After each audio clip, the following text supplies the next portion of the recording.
आज रात को कोई दोबारा प्लान है पासदारान इनकलाब का हमले करने का? जी, बिल्कुल प्लान मुझे जहाँ तक बात मुझे मौसूल हुई है वो ये हुई है कि ये प्लान रुकेंगे नहीं किसी भी तरीके से। और जो बात हो रही है डिसेंट्रलाइजेशन की, वो बिल्कुल सही बात है कि इस वक्त जो चल रहा है मामला वो इस तरीके से चल रहा है कि जो कमांडर्स हैं, जो अपने इंडिपेंडेंट यूनिट्स लेके बैठे हुए हैं, वो दूसरे कमांडर्स के साथ कोऑर्डिनेट और कम्युनिकेट तो करते हैं, लेकिन कोई सेंट्रल स्ट्रेटेजिक डिसीजन मेकिंग उसी उसी वक्त सेंट्रल कमांड के थ्रू जो है वो नहीं आ रही होती।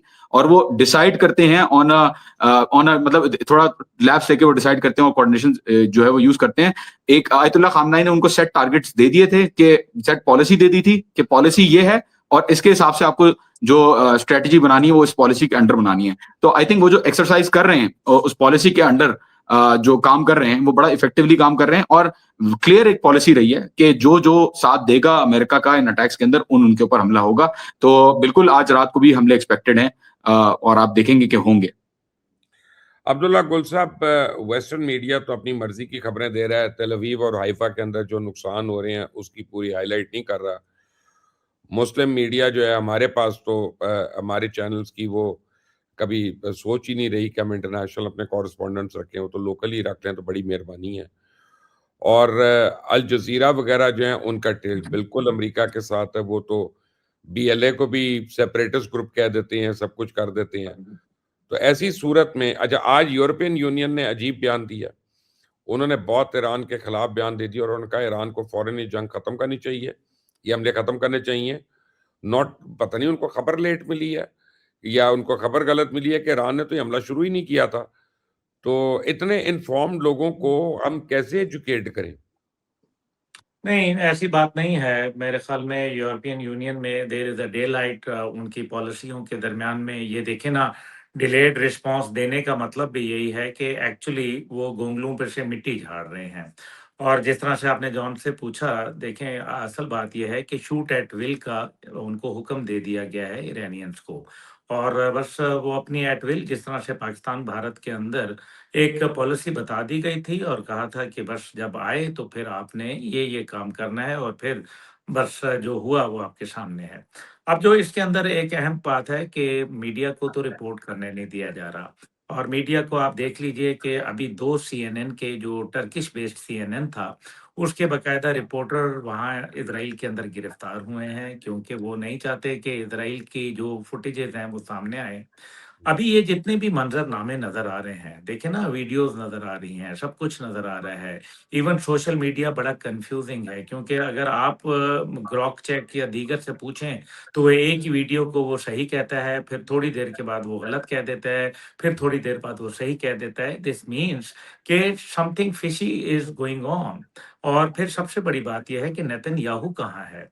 क्योंकि परसों की जो हमला था ईरान का, उसके बाद नेतन्याहू तो कहीं भी नज़र नहीं आ रहा। अब इसके अंदर एक डेवलपमेंट और हुई है, और वो है फ्रांस ने अपना बहरी बेड़ा भेजने की बात कही है साइप्रस के अंदर।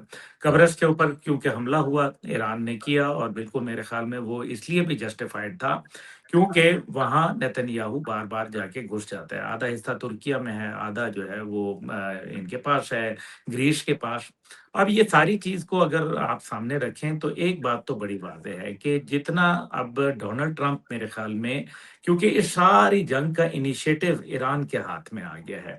अब वो गल्फ़ रीजन के अंदर जिस तरीके से तबाही मचा रहा है, तो गल्फ़ रीजन ये सोचने पे मजबूर हो गया है कि अमेरिकन अड्डे उनके लिए बराए प्रोटेक्शन नहीं, बल्कि अब उनके लिए काउंटर प्रोडक्टिव हो रहे हैं, एसेट नहीं बल्कि लायबिलिटी बन गए हैं।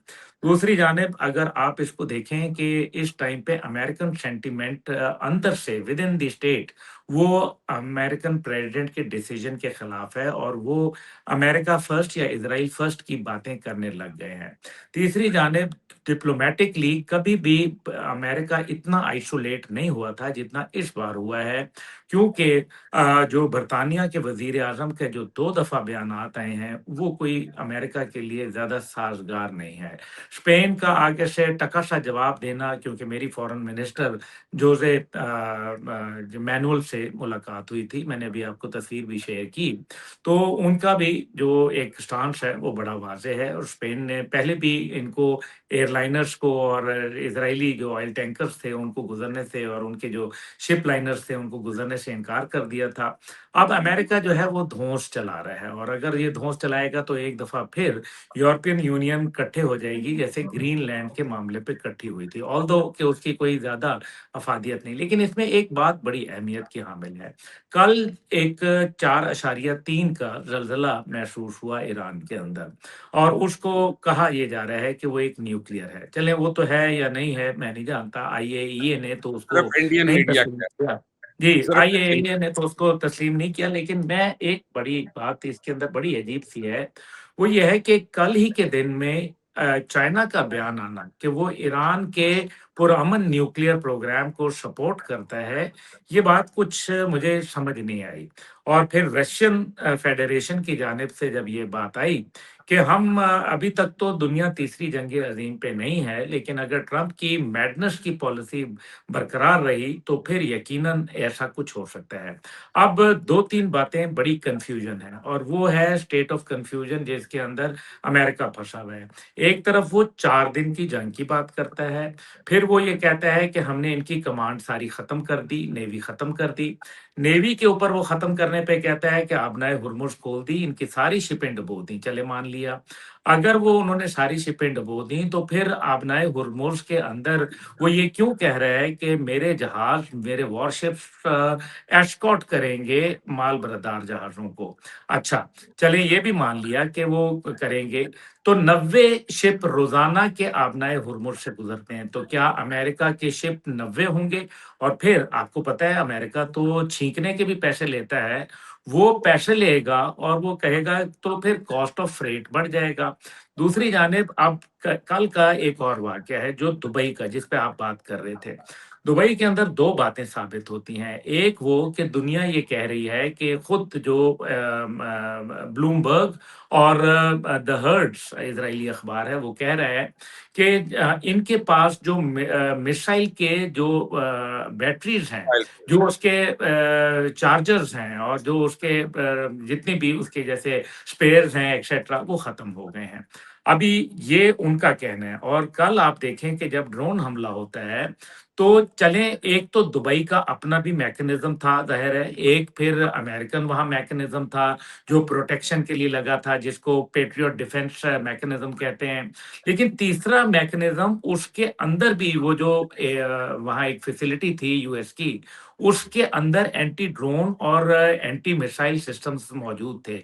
वो काम क्यों नहीं किए? इसका मतलब ये है कि जो ईरानियन टेक्नोलॉजी है वो उन सबको चीट कर जाती है, जिसकी बुनियाद के ऊपर 9,000 से ज़्यादा अमेरिकनों का इनखला कर लिया और अब पाकिस्तान से भी अमेरिकन एम्बेसी के और बाकी अफराद जो कि उनकी नज़र में गैर ज़रूरी अमला है, उसको बाहर निकलने का हुक्म दे दिया गया है। क्यों किया गया है? क्योंकि इसके अंदर ईरान कहता है कॉन्फ्लिक्ट बढ़ जाए, इंडिया कहता है कॉन्फ्लिक्ट बढ़ जाए, इज़राइल कहता है कॉन्फ्लिक्ट बढ़ जाए, लेकिन अमेरिकन ये कहते हैं कि कॉन्फ्लिक्ट ना बढ़े, क्योंकि कॉन्फ्लिक्ट बढ़ गया तो ये जितने भी गल्फ ममालिक और अरब ममालिक हैं, सऊदी अरब समेत, ये कभी भी नहीं बर्दाश्त कर सकते जो डेवास्टेशन हुई है।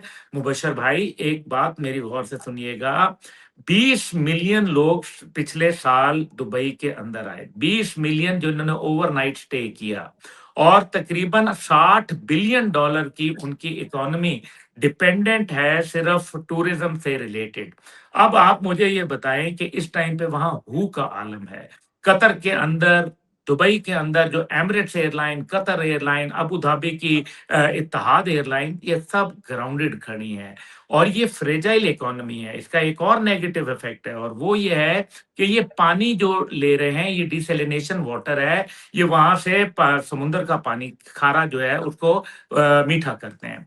अब अगर वहां ऑयल स्पिल हो रहा है इस टाइम पे इस सारे आबनाए हुर्मुज के अंदर, तो फिर इनको तो पीने का पानी भी नहीं मिलेगा और अगर ईरान ने इनके बिजली घरों के ऊपर हमला कर दिया तो आपको तो पता है कि इनके पास तो बिजली का और कोई सिलसिला नहीं है, ये तो तो मुझे फिर तो लगता है ये गए, आप पूरा ये तो Iran, they will melt down. मैं तो समझ रहा हूँ आप ईरान को पूरा एक स्क्रिप्ट दे रहे हैं कि भाई ये करो ये करो ये करो, और जॉन आके मैसेज नहीं लेके नहीं, मैं मैं रिकॉर्ड मैं मैं काम दे रिकॉर्ड रहा हूँ, मैं कौन होता हूँ। यदि ये तो मैं मुझे रिकॉर्ड बहुत कर रहा हूँ। रही है यहाँ पे जॉन, बट आपने नोट्स लिख लिए जो उन्होंने कहा है कि जी आपने जी, मैंने रिकॉर्ड कर लिया। मैं कोट नहीं करूंगा इनको, मैं बस रिकॉर्ड करके जो है आगे दे दूंगा। नहीं भाई, वो क्या मेरी जहन से चल रहे हैं जॉन वो अपने चले, मैं जहन कोट भी कर के अपने चले, कोट भी कर अक्लमंद लोग देंगे। हैं। खबर बन जाएगी पाकिस्तान ने आईडी दिया है। सीरियस नोट जॉन, जी क्या ये सही है कि 1000 से ज्यादा लोग ईरान के अंदर शहीद हो गए हैं और आज सिविलियंस के ऊपर भी बॉम्बिंग हुई है, आजादी स्क्वायर जो भी आपका यस वहाँ।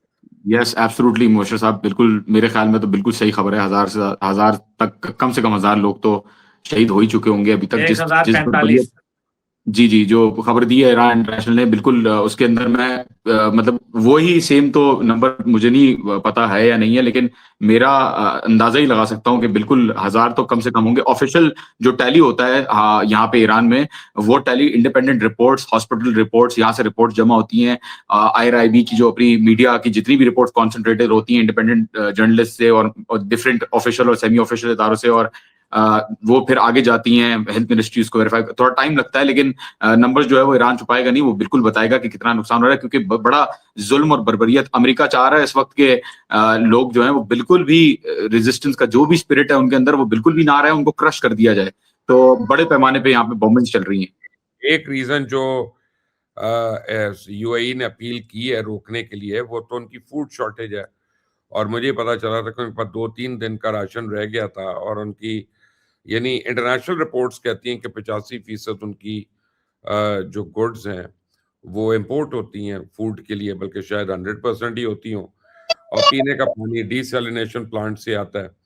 दिखाते हैं आपको ये कितनी % इनकी फूड की है, दिखाएं जरा मुझे। ये आपका बच्चा है जी, माशाल्लाह जी, मेरी बेटी है छोटी वाली। माशाल्लाह। 85% फूड डिपेंडेंट है इंपोर्ट के ऊपर। जी जी। और यानी आप देख लें ये कि कितनी इंपॉर्टेंट चीज़ है। एनीवे, अच्छा जी, अब इसके ऊपर आते हैं। मैं आपको एक दो चीज़ें दिखाता हूँ दोनों हजरात को, और फिर अभी बहुत अहम चीज़ें दिखानी है। मैंने कहा था क्या ये यूरोप को बचाने के लिए हमले हो रहे हैं, क्योंकि बज़ाहिर मुझे अभी किसी ने सवाल किया कि आपने ये टाइटल लिखा है, लेकिन यूरोप में तो कुछ ममालिक हैं वो ईरान, वो यानी अमेरिका से अलग हुए हैं। ये देखें जो प्लान्स बनते हैं ना इन लोगों के, वो 10-10 साल एडवांस से बनते हैं। वो परसों नहीं बने, वो कल रात को नहीं कंसीव हुए कि जनाब हम कल हमने ये करना है, परसों हमने ये करना है। ये जो सब कुछ हो, ये पता नहीं कितना अरसा पहले प्लान हुआ होगा कि ईरान के ऊपर एक जॉइंट हमला होना है। ये अब वो प्लान जो कर रहे हैं कि जी कुर्द को मोबिलाइज करें या ground boots on the ground हो, ये सब चीजें पहले से प्लान में होंगी, एग्जीक्यूट अपने टाइमलाइंस में हो रही हैं। मिडल ईस्ट को मोहम्मद बिन सलमान ने कहा कि this is the new Europe. ये उन्होंने 3 साल पहले अपनी एक स्पीच में कहा पब्लिकली। और उसके बाद वह 4 साल पहले, और न्योम सिटी का जब प्रोजेक्ट शुरू हुआ तो उसमें बड़े रोड़े अटकाए गए और न्योम सिटी जो है वो रिड्यूस हो गया। लेकिन ये फ्लो ऑफ मनी क्या हो रहा था गल्फ में, पहले आपको इस पे एक चार्ट दिखाता हूँ। और गल्फ का मतलब पूरे मिडल ईस्ट में है। फिर आप देखिएगा कि ये चार्ट जब आपको स्क्रीन पे आएगा तो आपको पता चलेगा कि देखें ये जो वेल्थ ड्रेन हुआ पूरी दुनिया में, वेल्थ मैग्नेट बन गया यूएई, वेल्थ मैग्नेट बन गया कतर, वेल्थ मैग्नेट बन गया सऊदी अरेबिया, वेल्थ मैग्नेट बन रहा था ओमान किसी हद तक। और यानी बाकी जगहों पे क्या हो रहे थे जनाब, उनको डराया जा रहा था कि टैक्स है तुम्हारे ऊपर, और तुम्हारे ऊपर फलां चीज़ है, इतना ये मसाइल हैं। फिर स्ट्रेन्ड फाइनेंशियल चैनल्स थे, तो बहरीन और कतर जो थे वो बड़ी खुली लोगों को यानी नो क्वेश्चंस आस्क्ड। यूएई में भी नो क्वेश्चंस आस्क्ड, इसीलिए वो फाटफ की लिस्ट में भी आया। अब ये उन्हें कहते थे कि यूएई जो है स्टेबिलिटी है, अपॉर्चुनिटी है, नो टैक्स है, टैक्स फ्री है, गुड लाइफस्टाइल, यानी कॉफी शॉप्स हैं, नाइट क्लब्स हैं, रशियन लड़कियां हैं, ये सब कुछ है वहां पे। और रफली आप ये देखें कि यूएई में 9,900 मिल, बल्कि इससे भी ज्यादा मिलियनियर्स जो हैं वो एक साल में गए पिछले। और वो कहते थे कि पॉलिटिकल स्टेबिलिटी है। फिर उन्होंने रिफाइन कर दिया अपने गोल्डन वीजा को, और उसको उनका जो पासपोर्ट है वो मेरे ख्याल है नंबर 2 पे या नंबर 3 नंबर पे आना शुरू हो गया। सऊदी अरेबिया जो था फास्टेस्ट ग्रोइंग था, मिलियनियर डेस्टिनेशन जो थी, और उसके बाद रेगुलेटरी रेवोल्यूशन आया, उन्होंने रेगुलेशंस में चेंजेस की, और फिर उन्होंने प्रीमियम रेजिडेंसी स्कीम्स अपनी निकालना शुरू कर दी। तो ये आप समझें कि बहुत ही एक इम्पॉर्टेंट चीज़ हुई। उसके बाद यानी आपको मैं बताता हूँ कि ये स्लाइड को रिमूव होगी तो मैं आपको एक बात बताता हूँ कि बड़ी इंटरेस्टिंग, कि देखें होता क्या है कि पिछले 5 साल में यूरोप जो है वो ड्रेन होता रहा है, और यूरोप की सारी वेल्थ जो है वो ट्रांसफर होती रही है। वो कहाँ पे ट्रांसफर हुई है? Most of that has gone to Middle East. अब ये सारी मिडल ईस्ट कंट्रीज टारगेट हो गई हैं for whatever reason, right और रॉन्ग। तो आपको भी पता है, मुझे भी पता है कि वहां से अब ड्रेन होना है, एक वेल्थ ड्रेन होना है। ठीक है, मैं समझता हूँ $100 होना है, लेकिन एक्चुअल में $40 होता है। लेकिन उसकी वजह क्या? यूरोप क्यों इतनी ज्यादा मुश्किल में है?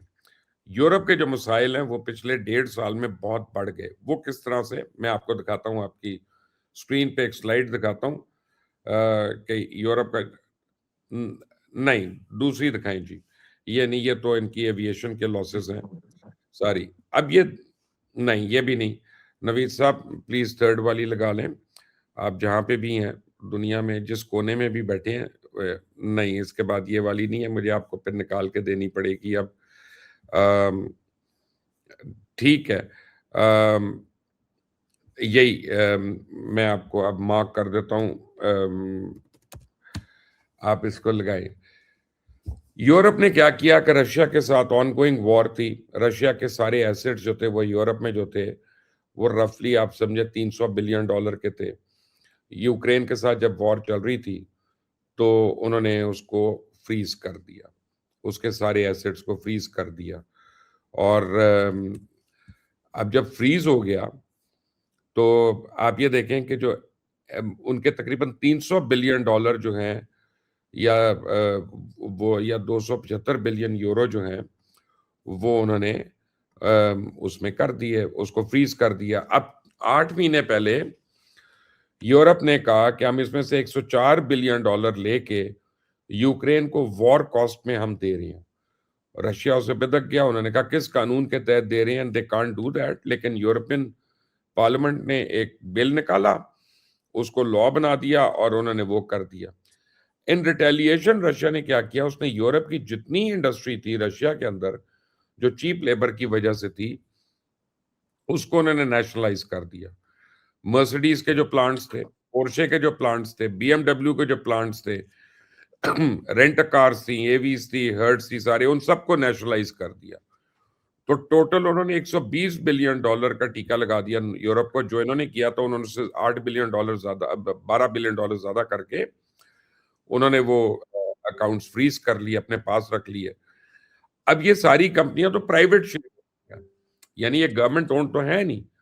तो इन्होंने सारों ने चीखें मारनी शुरू कर दी। इन कम्स चाइना, चाइना की इलेक्ट्रिक गाड़ी आ गई, चाइना की और कमोडिटीज आ गई, वो वैसे ही उन्होंने उनको टफ टाइम देना शुरू कर दिया। हालत ये हुई है कि पोर्शे जैसी कंपनी पूरी दुनिया में जिसने हमेशा प्रॉफिट कमाया, पिछले 1 साल से शदीद लॉस दे रही है। वोक्सवैगन जो दुनिया का सबसे बड़ा ऑटोमोबाइल जाइंट है, वो अपनी कई डिविजन्स बेचने के ऊपर आ गया, और यूरोप जो है टका टोकरी हो रहा था।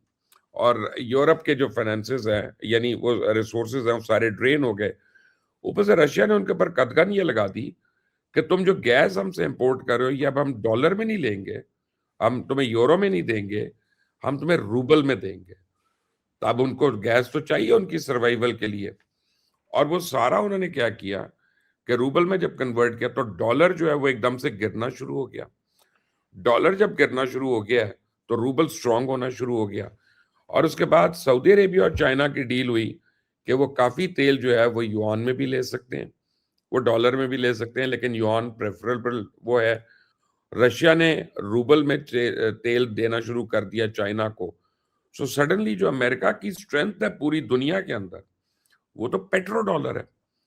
और जब पेट्रो डॉलर अगर वीकन होना शुरू हो रहा है तो उसको वेनेजुएला पे भी जाना था, कि जो चाइना को तेल दे रहा था और वो करेंसी चेंज हो रही थी वहां पे, उसको यहाँ पे ईरान के ऊपर भी आना था, क्योंकि मेन बायर कौन है? चाइना है। और आज सबसे बड़ा डिफेंस में ईरान के कौन खड़ा हुआ है? चाइना। उसने इजरायली फॉरेन मिनिस्टर को, जो चाइनीज फॉरेन मिनिस्टर ने फोन किया, उसने कह दिया। अब्दुल्ला गुल साहब, your thoughts and my question is very simple. क्या यूरोप को बचाने के लिए जंग की जा रही है, या इसके और भी मकासद हो सकते हैं? नहीं, इसके मकासद जो हैं, इसमें ज़रूर आपको पता है कि ये भी एक बहुत अहम पहलू है जिसको आपने कहा है, और इसमें आप देखें कि जब उसने डोनाल्ड ट्रंप ने यही कहा कि ईरान के मिसाइल जो हैं, वो यूरोप पहुँच सकते हैं। उसने ये तो नहीं कहा कि अमेरिका पहुँच सकते हैं, उसने कहा यूरोप पहुँच सकते हैं। तो ये यूरोप को अंडर थ्रेट रखना चाहता है, क्योंकि अभी यूरोप, आपको मालूम ही है कि जो उनके साथ कॉन्फ्लिक्ट शुरू हुआ था ग्रीनलैंड के मामले पे, वो एक डिवाइड आ गया, और फिर एक, मेरे ख्याल में डोनाल्ड ट्रंप गलती पे गलती कर रहा है, और ये गलतियाँ उसको बड़ी महँगी पड़ेंगी। पहली बात ये है कि जो आयतुल्लाह ख़ामेनी की शहादत है, और ये मासूम बच्चियों की जो शहादत है, ये डोनाल्ड ट्रंप को बड़ा हॉन्ट करेंगी, और आने वाले वक़्तों में इसके ऊपर बाकायदा वॉर क्राइम्स के तहत मुकदमा भी चल सकता है। मुझे इसके ऊपर इम्पीचमेंट भी नज़र आ रही है, और यही वजह है कि यूएसएस अब्राहम लिंकन को इन्होंने वापस ले आए हैं, क्योंकि उसके ऊपर आग लग गई थी। जॉन साहब भी इस बात पे बात कर सकते हैं। लेकिन ये है कि जो आग लगी, उसकी वजह से मेल्ट करना शुरू हो गया मेटल, और आपको पता है मेटल पे जब हीट होती है तो वो क्रैक डेवलप होना शुरू हो जाते हैं। ये वजह थी कि अब्राहम लिंकन को जिस तेज़ी से लाए थे, उससे डबल तेज़ी पे इन्होंने पीछे निकाला है। अब एक बात मुझे और महसूस हो रही है, और वो ये है कि ऑपोज़िशन के ज़रिए करारदाद लाई जाएगी, और कहा जाएगा कि अमेरिका को वॉर में नहीं जाना चाहिए, और डोनाल्ड ट्रंप अब ये बहाना तलाश कर रहा है बाहर निकलने का। उसको जितने पैसे लगे थे एप्स्टीन फाइल के, जो उसके ऊपर जिस तरह से वो ब्लैकमेल हो रहा था, एप्स्टीन फाइल की ब्लैकमेलिंग का वो पैसे अब पूरे हो चुके हैं मेरे ख़्याल में। अब डोनाल्ड ट्रंप को वहाँ रुकना बड़ा महँगा पड़ेगा। वो शार्प आदमी है, बिज़नेस मैन है। उसको मालूम है कि अरब दुनिया तो उसके हाथ से निकल गई है। अब तो ये मेरा नहीं ख़्याल कि अरब दुनिया अब इनके पास आती नज़र आती है। दूसरी जानिब वो ये कह रहा है कि हमारे पास हथियार बड़े हैं, लेकिन साथ ही साथ वो वॉर इंडस्ट्री को कह रहा है कि तुम फटाफट और हथियार बनाओ। तो वो अगर उसके पास हैं, तो अब आप मज़ीद हंगामी हालात पे हथियार बनाने की क्या ज़रूरत पेश आ गई?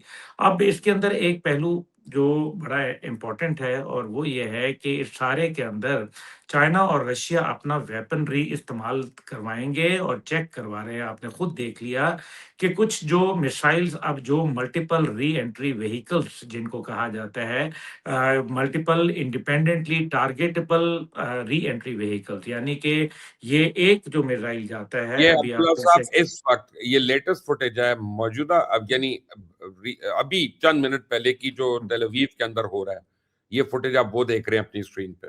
जी, मैं वही गुज़ारिश कर रहा हूँ कि जब ये एक मिसाइल आता है, तो आपने देखा कि उसके साथ मल्टीपल कोई 80 के करीब और वॉरहेड्स और वो आ रहे डांस होते हैं। करना शुरू हो जाते हैं। हाँ, और वो डांस करना शुरू हो जाते हैं, वो इनको नज़र नहीं आता, और वो जब आयरन डोम मल्टीपल जगहों के, और फिर एक आता है जो नीचे शुफ़ करके गिरता है, और फिर इनको उधेड़ देता है। इस टाइम पे तेल अवीव के हालात बड़े ख़राब हैं, हैफ़ा के हालात ख़राब हैं, और फिर वॉर जो है साथ ही लबनान में भी शुरू हो चुकी है, और उन्होंने भी ये कहा है, अभी इरानियंस ने कहा है कि अगर हमारी एम्बेसी को तुमने हिट किया, तो फिर पूरी दुनिया में इज़राइली एम्बेसीज़ सेफ़ नहीं रहेंगी। अब जो सूरत-ए-हाल यहाँ बन रही है, ये बड़ी एक खतरनाक सूरत-ए-हाल बन रही है। अमेरिका वाहिद है जो यहाँ से भागना चाहता है, बाकी तमाम ममालिक चाहते हैं कि वो घसीटा जाए अंदर, और ईरान तो ये चाहता है कि वॉर थिएटर जो है वो बढ़ जाए। देखें, 14 मुल्क, तकरीबन 15 मुल्क इसमें शामिल हो चुके हैं। तो ये एक मिनी वर्ल्ड वॉर 3 तो शुरू हो चुकी है, इसमें कोई शक व शुबा नहीं है। और ईरान को ये मालूम है कि चलें, अगर वक़्ती तौर पे ये जंग बंदी हो भी जाती है, तो फिर कुछ अरसे के बाद दोबारा होगा, और फिर दोबारा होगा। अब ईरान अपने न्यूक्लियर पे कॉम्प्रोमाइज़ नहीं कर सकता। अब आयतुल्लाह जब तक हयात थे, तब तक उनकी पॉलिसी थी कि जी वो इसको, न्यूक्लियर को पसंद नहीं करते थे। लेकिन अब उनको अपने सर्वाइवल के लिए न्यूक्लियर बनाना पड़ेगा। रिजीम चेंज फारिग हो गया, ईरान का कॉन्कर फारिग हो गया। मैं आखिरी एक बात करके फिर मुबशर भाई आपसे इजाज़त चाहूँगा, क्योंकि मेरी कराची की फ्लाइट है। मैं सिर्फ अपने जो व्यूअर्स हैं, आपके व्यूअर्स, मैं उनको एक हौसला दिलाना चाहता हूँ। एक छोटा-सा मुल्क है, आप जानते हैं, हमारे व्यूअर्स तो शायद उनमें से अक्सर नहीं जानते होंगे, उसका नाम लाओस था। और वो लाओस जो है वो 1964 से 1973 तक गालिबन 9 साल वो अमेरिकन बमबारी के नतीजे के अंदर 20,000 लोगों से उनके वो हलाक कर दिए गए। और 5,80,000 एयर सॉर्टीज उसके ऊपर उड़ाई गई। हर 8 मिनट बाद एक बी-52 तैयारा वो उड़ता था और इतनी बमबारी करता था जितनी कुल मिला के, जो ये 9 साल में बमबारी हुई, कुल मिला के पूरी सेकंड वर्ल्ड वॉर में जो बमबारी नहीं हुई वो लाओस के ऊपर की गई। और आप अभी विकिपीडिया खोलें, उसके अंदर रिजल्ट्स ऑफ वॉर लिखें, तो आपको पता चलेगा, लिखा हुआ है America lost the war, targets unachieved. Afghanistan में आए, रिजीम चेंज करने के लिए तालिबान को ही हुकूमत दे गए। इराक के अंदर आए तो प्रो ईरान हुकूमत दे गए। लिबिया में इनके लिए मुसीबत बन गई, जिनको 2017 तक खुद डोनाल्ड ट्रंप क्रिटिसाइज करता रहा कि रिजीम चेंज करना जो था वो गलत था। दूसरी जानिब हेटी और सोमालिया को देख लें। सोमालिया में जनरल फराह अदीद ने इनको ब्लैक हॉक डाउन किए और इनके पायलटों को जमीन पे जब घसीटा उनकी लाशों को, तो ये वहां से 9-2-11 हो गए और उसी के हाथ में हुकूमत दे गए। ये हजूर, आप इसको भी छोड़ दें, इंडोनेशिया को देख लें, ईस्टर्न तिमूर, 3.5 लाख लोग, इतने साल रेजिस्टेंस करने के बावजूद इंडोनेशिया पूरा इतना बड़ा मुल्क वसाइल नहीं संभाल सके, 3.5 लाख लोग अलहदा हो गए। अब मकसद यहाँ ये कहने का है, ये सारी चीजें अपनी जगह, इस टाइम पे ईरान अपने आप को एक पावर डिक्लेयर कर चुका है और पूरी दुनिया में एपिसेंटर बन चुका है पावर स्ट्रेंथ का, और वो मॉरली जस्टिफाइड है इस टाइम पे। और सबसे बड़ी बात यह है कि अरब दुनिया इस टाइम पे ये सोच रही है कि ये वॉर तो आज नहीं तो कल खत्म हो जाएगी, लेकिन इसके बाद क्या होगा वो सोचने वाला है, क्योंकि क्या फिर वो अमेरिका पे तकिया करेंगे या ईरान के साथ अच्छे ताल्लुकात रखेंगे। याद रखें, 8 साल इराक जंग हुई थी ईरान के साथ, और उसमें भी अमेरिका और पूरी यूरोपियन यूनियन ने साथ दिया था। जॉन साहब, मैं गलत तो नहीं कह रहा? बिल्कुल अब बिल्कुल, रशिया ने वो भी साथ दिया था इराक का तो। हाँ, 8 साल वो जंग हुई, स्कड मिसाइलों की बारिश होती रही। मुबशर भाई, आप तो जानते हैं 1 टन वॉरहेड था उसका। तो क्या हो गया, 2.5 लाख लोग खुर्रम शहर के अंदर और दीगर जगहों पे शहीद हो गए। तो फिर ईरान हार गया? No no no no no, ये किसी की गलत फहमी है। अगर अफगानिस्तान के अंदर उन्होंने अमेरिका को नाक रगड़ दी है ना, 48 ममालिक के साथ मिलके भी ये जंग वो नहीं जीत सका। अब तो सिर्फ अमेरिका और इजराइल है, और इजराइल की भी हालत पतली है। असला खत्म हो जाना है, और अगर ये इनके जो 4 डिफेंस मैकेनिज्म्स हैं, जिसके अंदर सबसे पहले थॉड मिसाइल आता है, थॉड के बाद उनका एरो मिसाइल आता है, फिर उनका डेविड स्लिंग सिस्टम आता है, फिर उनका आयरन डोम आता है। 3,000 से लेके 70 किलोमीटर की रेंज में कोई भी मिसाइल और कोई भी ऐसा जो चीज है वो ये गिरा देते हैं। तो फिर ये जो गिर रहे हैं, ये क्या है? ये डोनाल्ड ट्रंप के मामे गिर रहे हैं वहां? ये समझने वाली बात है। ठीक है। इसका मतलब है कि अब इनके पास जब ये मिसाइल की उनको दोबारा उनकी बैटरीज खत्म हो गई हैं, उनके अंदर मजीद जो चार्ज करने के लिए नए मिसाइल हैं वो खत्म हो गए हैं, तो हजूरे वाला ये इनका अभी 2-3 दिन है, आप देखेंगे ईरान तो खड़ा है, और खुद अमेरिका ये कह रहा है कि जिस तेज रफ्तारी से वो मिसाइल बना सकते हैं, और कहीं ना कहीं इस मिसाइल मैन्युफैक्चरिंग के अंदर, इसके अंदर रशिया का और चीन का आशीर्वाद शामिल है। नॉर्थ कोरिया ने भी क्या कुछ कहा है वो आपको इल्म है। जो लोग इस टाइम नॉर्थ पे कोरिया एंटी अमेरिका हैं, वो सारे ईरान के साथ खड़े हो जाएंगे। अब्दुल्ला गुल साहब, thank you very much for a very detailed insight and thank you for joining us. थोड़ी देर ही थैंक बस यू हमने सर। रहना है, लेकिन मैंने व्यूअर्स आपको एक चीज दिखानी है। अगर अब्दुल्ला साहब आपके पास चंद मिनट तो नहीं है, चलें ठीक है, जॉन मेरे साथ ही हैं। अगर अब्दुल्ला साहब जो हैं उनका मैं शुक्रिया ना अदा करूं तो ज्यादती होगी। बड़ी इंसाइट दी उन्होंने हमें। ये देखें, आपको मैं बताता हूं कि इकोनॉमिक जो कोलैप्स हो रहा होता है ना, वो बड़ा प्रॉब्लम होती है। जैसे आप ये देखें कि एविएशन एक इंडस्ट्री में ले रहा हूं, अब मिडल ईस्ट का क्राइसिस क्या है। कि ये उसकी स्टेटस एक रिपोर्ट है एविएशन इंडस्ट्री की, और इसको अगर आप देखें तो मैसिव कैंसलेशंस होती हैं। पहले दिन 2000 फ्लाइट्स कैंसिल होती हैं, टोटल 5500 फ्लाइट्स पहले 2 दिन में कैंसिल हो जाती हैं। जो दुबई और दोहा थे वो तो हब्स थे, और मेजर एयरलाइंस के लिए भी और अपनी एयरलाइंस के लिए भी हब्स थे। वो चाहे इत्तेहाद हो, एमिरेट्स हो, एयर अरेबिया हो, लुफ्तांसा हो, केएलएम हो, वो सारा बंद हो गया, कैंसिल हो गया, और उनको मोर्शद साहब सेफ सॉरी मोर्शद साहब जी सॉरी, ये स्ट्रेट ऑफ हॉर्मुज की बात हो रही, बड़ा इंपॉर्टेंट अनाउंसमेंट अभी अभी आया है। आईआरजीसी की नेवी ने कहा है, we will target the ships that violate our laws by crossing the strait of Hormuz and there has been no crossing since the 4th day of the war. मतलब ये कह रहे हैं कि अभी जो कश्तियां जो भी अमेरिका सपोर्ट में लेके आएगा अपनी भी, उनको भी टारगेट करेंगे। सॉरी, मैंने आपको बीच में काट दिया, माजरत। नहीं, आपने बहुत इंपॉर्टेंट खबर दी है, और उसके साथ थैंक यू साथ एक और मुर्शिद साहब सॉरी, एक और मैसेज आया हुआ है मेरे पास कि ब्रदर नई वेव लॉन्च हो गई है इसराइल के खिलाफ अभी दोबारा, तो दोबारा एक और वेव लॉन्च कर दी है। Okay okay, thank you. अब आप इसको जब देखते हैं इसी तरह मैरीटाइम में, और ये स्ट्रेट ऑफ हॉर्मुज का आप शक्ल देख लें कि जब ये ब्लॉक्ड है तो 30% ऑयल दुनिया का, पता नहीं कितनी एलएनजी, फूड स्टफ, पानी, ये सब वहां पे ब्लॉक्ड है। तो इंश्योरेंस कंपनीज का कोलैप्स हो रहा है यहाँ पे, जिनको वो देना पड़ रहा है, और नए वो प्रीमियम्स कर नहीं रहे। क्रिटिकल डेंजर लेवल है जो स्ट्रेट ऑफ हॉर्मुज पे बहुत ज्यादा इंक्रीज हो गया, because of drone strikes, tankers को ड्रोन से जो है वो खतरा है। और उसके बाद अब इलेक्ट्रॉनिक वॉरफेयर हो रही है, जैसे आप देखें शिप्स के ऊपर हो रही है। कल F-15 गिरे 3, उनको गलत सिग्नल्स उनके रडार्स पे चले गए, एयर डिफेंस में उन्होंने अपने ही जहाज उड़ा के रख दिए। उसी तरह अब सिग्नल स्पूफिंग जो है वो मैरीटाइम में हो रही है। सप्लाई चेन जो है वो ना सिर्फ डिस्टर्ब हो गई है, बहुत हैवी हो गई है। फिर ऑयल शॉक है, ये तो हमें भी पड़ेगा, लेकिन हमें आज सऊदी अरेबिया ने यकीन दिलाया कि हमें किसी ना किसी तरह तेल देता रहेगा।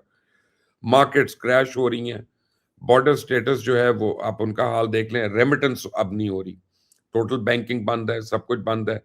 एक और स्लाइड में आपको दिखाता हूं कि यानी मिडल ईस्ट लॉजिस्टिक्स की, और वो आपको काफी एक आइडिया देगी कि हो क्या रहा है।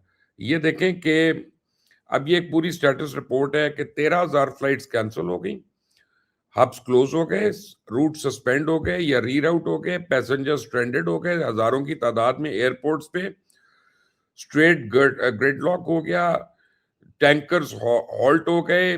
बड़ी मेजर शिपिंग कंपनीज हैं, एमएससी, मजक, इन सारों ने बुकिंग सस्पेंड कर दी और वो अफ्रीका जाना शुरू हो गए।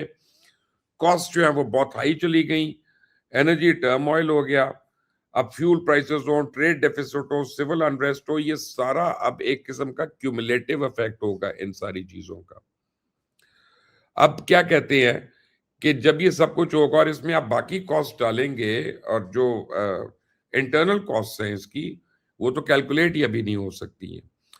तो ठीक है जी, मैंने जॉन साहब से सवाल करना है, तो जॉन साहब को आने दें बस स्क्रीन पे। अब ये वो तो कैलकुलेट ही नहीं हो सकती, तो अब क्या होगा? ये मिडिल ईस्ट का अब आप याद रखें 8 महीने पहले डोनाल्ड ट्रंप साहब गए थे, उन्होंने सऊदी अरेबिया से 1000 बिलियन ले लिया इन्वेस्टमेंट के लिए, यूएस में डिफरेंट जगहों से लिया, कतर से उनको जहाज भी मिल गया, सब कुछ हो गया।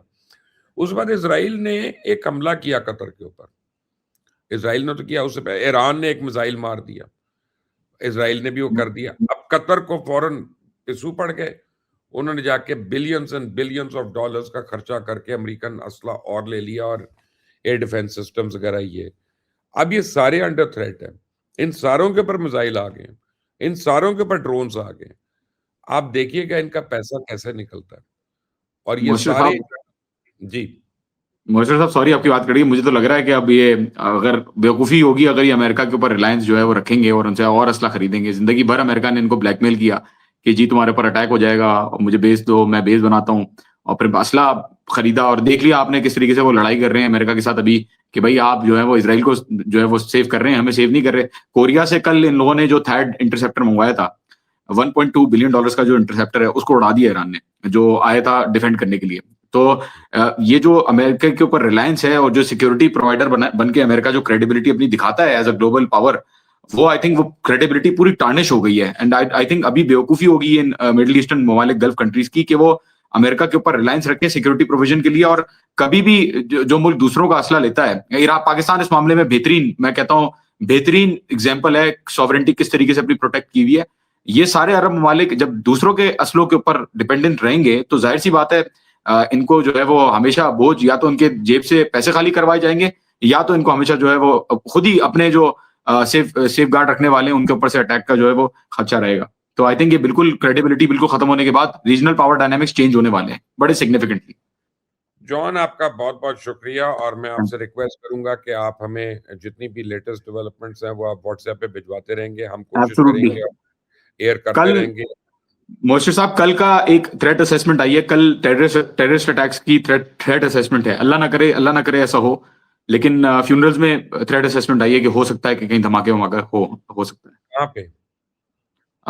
ईरान के अंदर थ्रेट असेसमेंट चल रही है। यहाँ तेहरान के अंदर तो बहरहाल मुझे नहीं पता कितनी है, लेकिन कुछ हॉटस्पॉट्स हैं जहाँ पे पर्टिकुलरली जो कुर्दिश इलाके हैं, जो जो साउथ। कुर्दिश को बड़ा पैसा मिला और असला मिला है आप लोगों के खिलाफ अपना वॉर शुरू करने जी के जी लिए। जी, वो मुर्शिद साहब डिक्लेयर्ड है कुर्दियों को।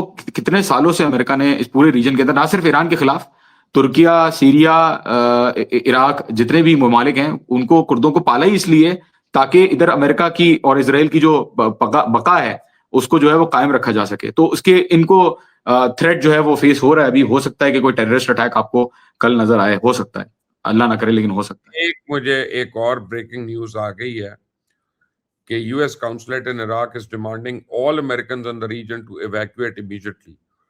The safety of 500,000 Americans can no longer be guaranteed। ये अब खबर आ रही है, और ये मुझे नहीं पता कितनी सही है, लेकिन मुर्शिद जी। साहब, सराया एक वो रेजिस्टेंस ग्रुप है, सराया ऑर्गेनाइजेशन है, उसने जो है वो कह दिया है कि आप हमला करें।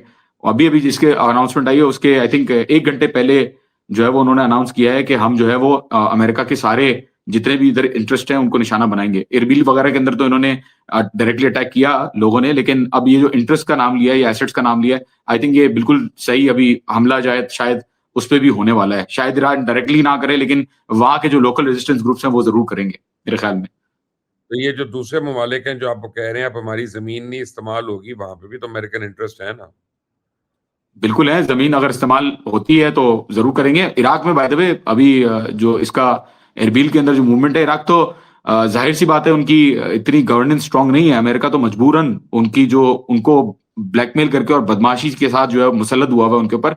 तो इराक तो खुद चाहता है कि वहां अमेरिका को वहां से भगाया जाए।